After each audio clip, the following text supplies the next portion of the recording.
Team India ಕ್ರಿಕೆಟಿಗ ಹಾರ್ದಿಕ್ ಪಾಂಡ್ಯ ರಾಷ್ಟ್ರಧ್ವಜಕ್ಕೆ ಅವಮಾನ ಮಾಡಿದ ಆರೋಪ ಹಿನ್ನೆಲೆ ದೂರು ದಾಖಲಾಗಿದೆ.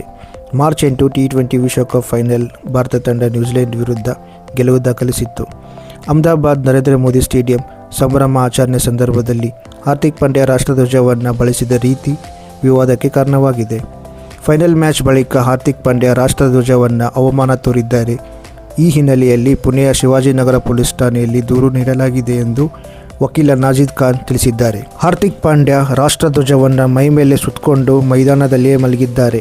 ಅದಲ್ಲದೆ ಸಂಭ್ರಮಾಚರಣೆ ವೇಳೆ ತನ್ನ ಗೆಳತಿಯಾದ ಮಹಿಕಾ ಶರ್ಮಾ ಜೊತೆಗೆ ಪೋಡಿಯಂ ಮೇಲೆ ಮಲಗಿದ್ದಾಗಲೂ ರಾಷ್ಟ್ರಧ್ವಜವನ್ನು ಮೈಮೇಲೆ ಧರಿಸಿದ್ದರು.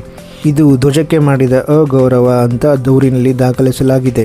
ರಾಷ್ಟ್ರೀಯ ಗೌರವ ಅವಮಾನ ತಡೆ ಕಾಯಿದೆಯ ಅಡಿಯಲ್ಲಿ ರಾಷ್ಟ್ರಧ್ವಜವನ್ನು ವಸ್ತ್ರದಂತೆ ಬಳಸಬಾರದು ಮತ್ತು ನೆಲಕ್ಕೆ ತಾಗಿಸಬಾರದೆಂದು ನಿಯಮ ಇದೆ.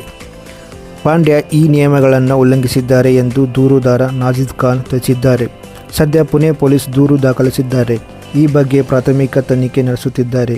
ದೂರಿನ ಆಧಾರದ ಮೇಲೆ ಎಫ್ಐಆರ್ ದಾಖಲಿಸುವ ಬಗ್ಗೆ ಪೊಲೀಸರು ಕಾನೂನು ತಜ್ಞರ ಸಲಹೆ ಪಡೆಯುತ್ತಿದ್ದಾರೆ. ಒಂದು ವೇಳೆ ಆರೋಪ ಸಾಬೀತಾದರೆ ಗರಿಷ್ಠ 3 ವರ್ಷ ಜೈಲು ಶಿಕ್ಷೆ ಅಥವಾ ದಂಡ ವಿಧಿಸುವ ಅವಕಾಶ ಇದೆ.